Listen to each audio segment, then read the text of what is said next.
Sarah leaned. She and Mr. Grilled Cheese had made another trip to the Santa Monica Pier. Earlier, at sundown, they had sat with the crowd occupying the westward-facing bleachers and watched the sun set into the water. Now, it was a bit later and completely dark. Even though the day had been warm, as soon as the sun had gone down, the cool ocean breeze had given the air a chill. As it did most every night, and as it had done most every night since the beginning of time.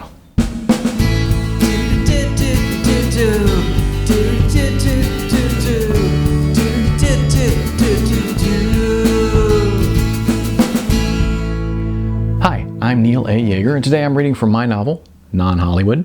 I wanted to mention one more time that the song that you hear at the beginning and the end of these videos is called No More Me Letting Me Down. I know that's a mouthful, by the band Casual Rebels. Now, if you go to Spotify or Apple or any of the other streaming sites, whichever one you like, you can hear this song by Casual Rebels. There's also more music out there from them, including the songs which inspired my book, Political Music Club. But back to Non-Hollywood. This is chapter 49, Street Shakespeare. Sarah was leaning over the railing, watching the fishermen on the lower levels cast sideways into the dark ocean. She said, "I don't know, William. I just can't help thinking that I'm doing something wrong. Maybe doing everything wrong, very wrong. I know what I want. I want to be an actress, but I'm not getting there. Not even getting close to getting there. I go to the classes, and I go to the seminars, and I read the books, and I read the trade papers, and I don't know." He didn't say a word, just looked at her. She continued, "And on top of that, now I'm feeling guilty." Guilty? About walking out on that plastic surgeon. I don't know why. Let's face it, the guy was a tactless ass. So why should I feel guilty about walking out on an assless tact? An assless tact? What? You said assless tact. Oh, no, I meant tactless ass. If he were assless, then he's in the business so he could fix it. She sighed and said, I'm sorry. I don't mean to be going on like this. I don't want to be Miss Whiny about life." He smiled slightly and replied, "I don't mind." "You don't mind? You like hearing women go blah, blah, blah about their problems?" "Well, not exactly.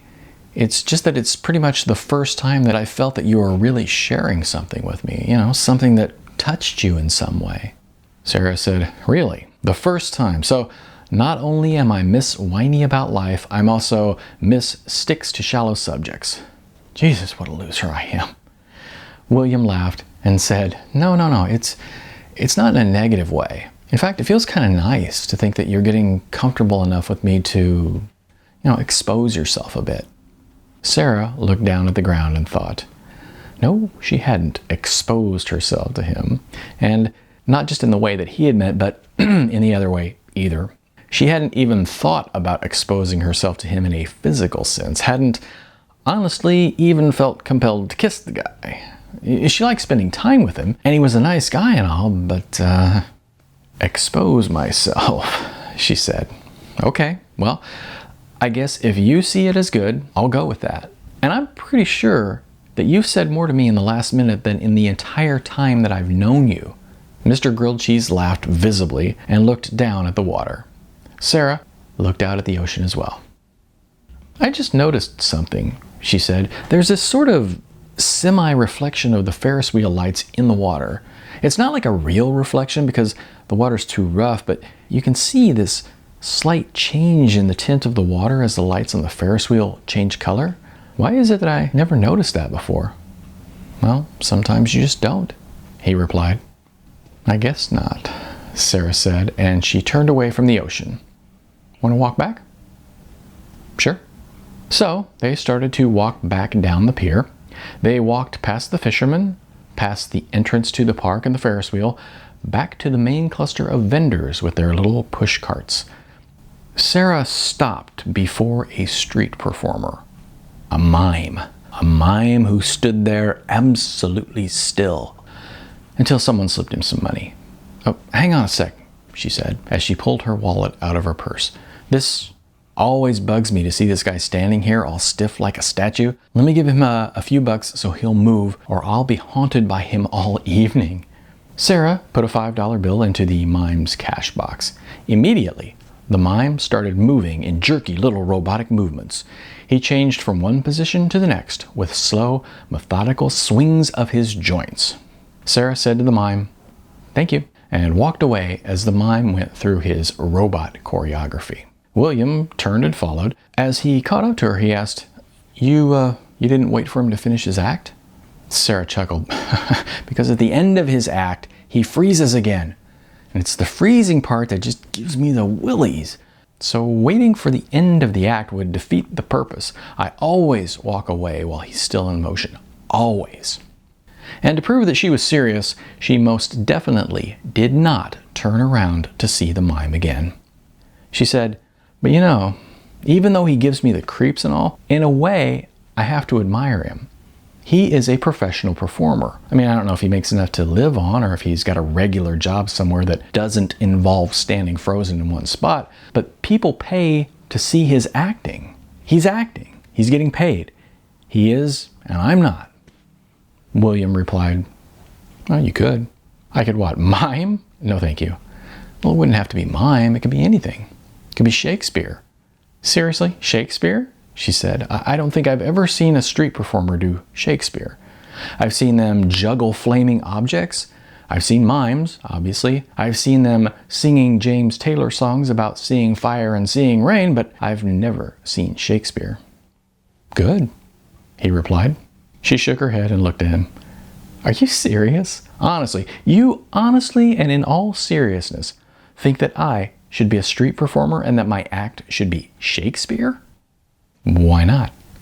"Why not?" "Well, because, obviously, because, street performer mixed with Shakespeare,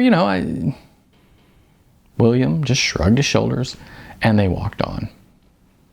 But like most crazy ideas tend to do, this one of Shakespeare on the street kept sneaking in on her. She tried to not let it, but it kept coming in. So much so that she found herself really wanting to bounce the idea off of someone. For some reason, the person she thought of first was Larry, the John Deere guy. So, after her next acting class, she cornered him and asked him out for coffee. "Well, it's interesting," he said as they sat side by side on a couch at a coffee shop on Highland. "You do hear of Shakespeare in the Park, so I guess Shakespeare at the Pier wouldn't be all that different. So it doesn't sound like completely cracked then?" "Completely? No. It is different, that's for sure. And if it's just you, then you probably want to just do monologues, unless you want to form a troupe or something." "Oh, God, no. A troupe? Definitely not for me. Besides, all those great Shakespeare soliloquies, the best monologues in the world. Tomorrow and tomorrow and tomorrow. And to be or not to be. And once more unto the breach. And so on and on and on and on. There's just a ton of them." Larry paused to think about it. "Yeah, I suppose you'd have a hard time running out of good material. But should I do this?" Larry shrugged. "Why not? What else have you got to do?" She had to admit that just now she didn't have anything else to do, unless you counted working for a living, cleaning her apartment, and incessantly worrying over her lack of career progress. But really, who would count those things? Larry's logic was sound. For all intent and purposes, she didn't have anything else to do. So she told herself to prepare to do this thing. "And, say," said Larry, "what was that creepy Jeremy guy talking to you about in class last night?" "Oh, Jeremy. Well, Jeremy's not really an actor." "Excuse me?" "Oh, that's his thing. I'm not really an actor. He just wants to learn how actors think. And Jeremy wants to make a movie, and he wants me to be in it." "Oh, well, that's a nice compliment. I guess I shouldn't have made that creepy remark." "Well, Jeremy wants me to do an intense dramatic monologue, topless." Okay, creepy. Actually, that was a revised offer. First time he asked, he wanted me to do it in the nude. Oh, yeah, creepy. I figure that if he comes back and offers bra and panties, then we might be within negotiating range. Larry shook his head and said, "Sorry I asked. How about we go back to Shakespeare?" Sarah sighed and laid her head on his shoulder. "Done," she said. The next several days were the first days that Sarah had enjoyed in quite a while. Enjoyable because she had spent them going through her Shakespeare anthology and pulling out all of the great monologues and choosing which she would like to perform. She decided early in the process that she didn't need to stick to female roles. Though there were some good ones in there, it was no contest to say that the best of the soliloquies belonged to the male roles. Hamlet, Macbeth, Julius Caesar. Yeah, no contest. She delved into the task, and her delving not only was enjoyable, but also was so consuming that for those few days, she was able to forget all of the other crap that was going on in her life. The only person she discussed her project with was Larry, and she called him several times a day to bounce ideas off of him. He was a good guy to talk to. She liked him. What a shame he was old enough to be her father. During this time, when she was picking out and rehearsing monologues, she also made a trip to a shop that made signage. They made for her a sign which would fit on an easel. The text was all in an old English font, very Shakespearean looking. Along the top, in large text, were the words, "Street Shakespeare." Along the bottom was her name, and in the middle was an open space with two little hooks on which she could hang the title of the piece she was currently performing.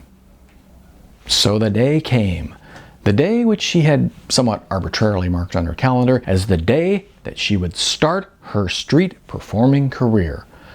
All day at work, she had been looking forward to it. She rushed home, changed her clothes, gathered up her signage and Shakespeare anthology, grabbed her car keys, and hesitated. As she stood there next to her door, car keys in hand, she began having second thoughts. Was this a smart idea or a terrible one? Maybe she should have picked another night to start. Maybe she should rehearse some more.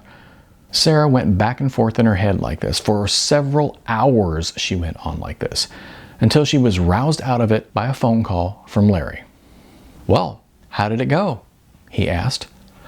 I haven't done it yet," she stammered. "Oh, I'm sorry. I thought it was tonight." "It was. I just had to put it off a day. I start tomorrow." "You sure?" "Oh yeah, tomorrow for sure. I just need to do a few more things before I get going. Then I'm good to go. Tomorrow." Then tomorrow came, and it was pretty much the same thing. She grabbed her things and then just froze by the doorway. Why? She couldn't figure that one out. For some reason, the thought of actually going out and doing it scared the hell out of her. It shouldn't. At least it seemed to her that it shouldn't. Wasn't this just another performance situation?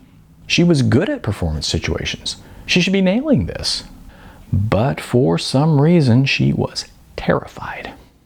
Sarah realized that she was not getting out of that doorway on her own. So she called Larry. He was older. He was more mature. He could help. Maybe. She began the call. My car's not running right. Are you busy? Can you come and give me a ride to the pier?" Of course. Tell me your address. I'll be right over." Sarah was still standing with her things in her hand when Larry buzzed at her front gate. For a moment, she seriously considered not answering, just standing there frozen until he finally gave up and walked away. But she screwed up her courage and walked out the door. As they pulled into a space at Santa Monica parking garage number 3, she said to Larry, I kind of lied. Lied? Lied about what? "There's nothing wrong with my car. There's something wrong with me. Basically, I am terrified." Larry appeared noticeably surprised. He asked, "Terrified of what?"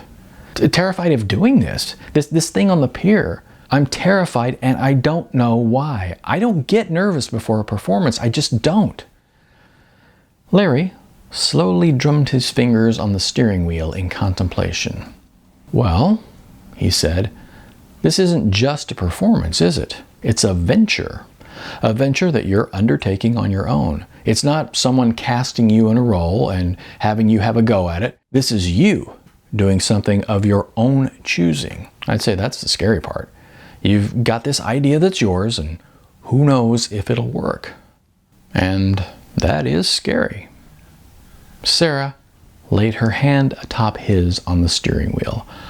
A lot of her tension eased when she did that.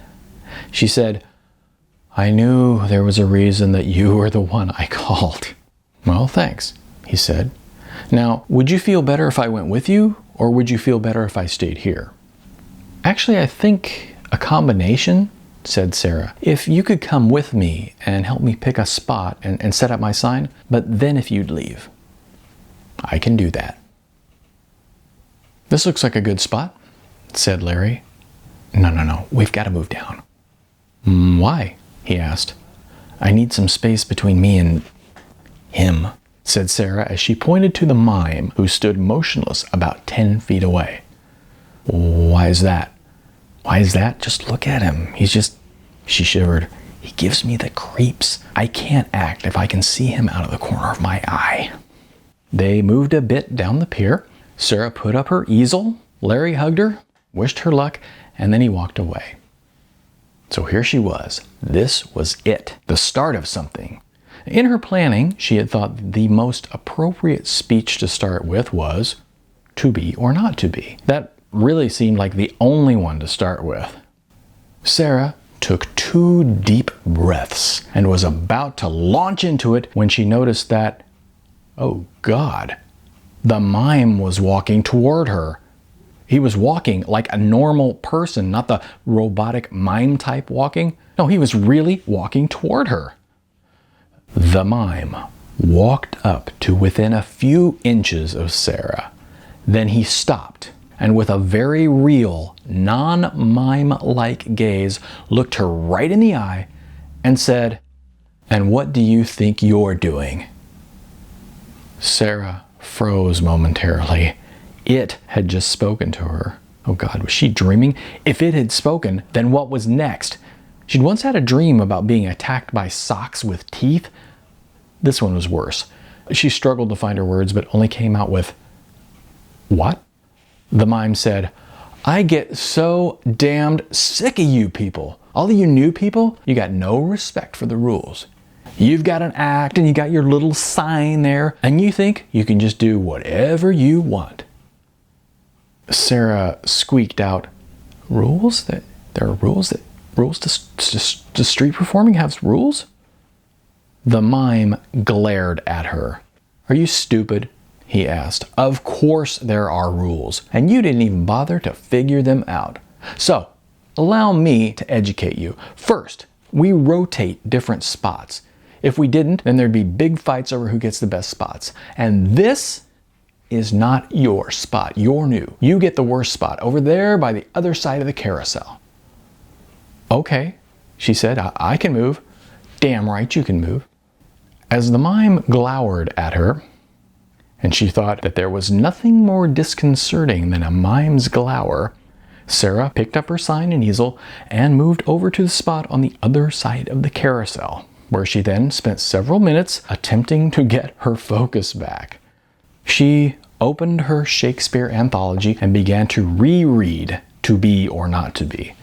For some reason, she was having trouble remembering it, even though it had been committed to her memory since the 7th grade. "Are you the new one?" she heard a voice say. Sarah looked up and saw a policeman staring down at her. "I guess I am," she said. "Can I see your permit? The mime there didn't seem to think that you had one." "Permit?" The policeman looked at her. "Okay, that sounds like a negative.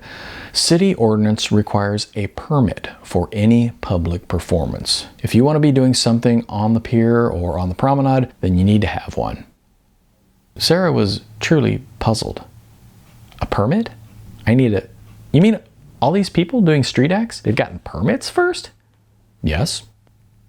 "Wow, that kind of changes my perception of it. I always thought of these guys as, I don't know, anti-establishment, I guess. Free spirits and all that, but they get permits?" they get permits. Well, that doesn't really seem fair. Aren't public streets public? You should be able to do whatever you want. The policeman sighed and said, Miss, I really don't want to sit here and argue politics with you. Are you saying that you don't have a permit? I don't. Okay, then you'll have to pack up and move on. But that's not right. I'm not hurting anybody. If you don't move on, then I can take you in. Frankly, I don't want to do that because it's such a silly little infraction, and also because I am really tired and I should be going off duty in 24 minutes. So do us both a favor. Go home, then go apply for a permit and come back when you get it. Sarah grumbled, Jesus, first I get pushed around by a mime and now, 1, the policeman said. As she looked at him, he said, 2. Sarah thought for a moment. Then she picked up her sign and easel and she walked away.